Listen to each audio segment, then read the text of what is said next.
नमस्कार भावांनो, रुचसम एकादशम हिंदकेसरी बकासूर आज मोरगाव मैदानामध्ये दाखल झाला होता आणि गट पास देखील झालेला आहे। पैरा कोणासोबत होता आणि कोणत्या गटात पळाला होता आणि पैरा भावांनो नवीनच होता। मी मगाशी अंदाजित बोललो होतो पण लगेच व्हिडिओ डिलीट केली होती। बैजा सोबत आहे म्हणून सांगितलं होतं पण बैजा नाही, पैरा हा दुसराच नवीनच होता। तर भावांनो कोणत्या गटात पळून गट पास झालेला आहे तर गट क्रमांक 2 मध्ये तास 6 वर गाडी होती।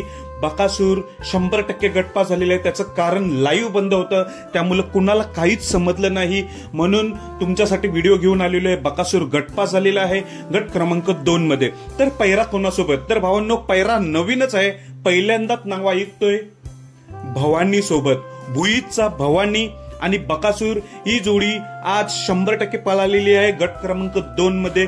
भुईचा भवानी आणि बकासूर ही टॉप जोडी होती भावांनो। भवानी देखील एक चांगलाच पळतोय, नावारूपात नव्हता पण आपला बकासूर त्याला नक्कीच नावारूपात आणील। तुम्हाला तर चांगलं माहिती आहे बकासूर नवीन नवीन नंदींना घेऊन येत असतो। भुईचा भवानी आणि बकासूर गट क्रमांक 2 मध्ये गटपास झालेली आहे। गाडी सेमीसाठी पात्र झालेली आहे। पैऱ्यांची चर्चा 2 दिवस रंगू लागली होती।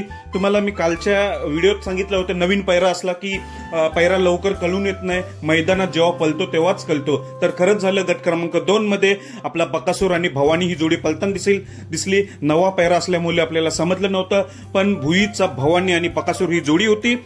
बेस्ट ऑफ लक सेमीसाठी या दोघांनाही। धन्यवाद।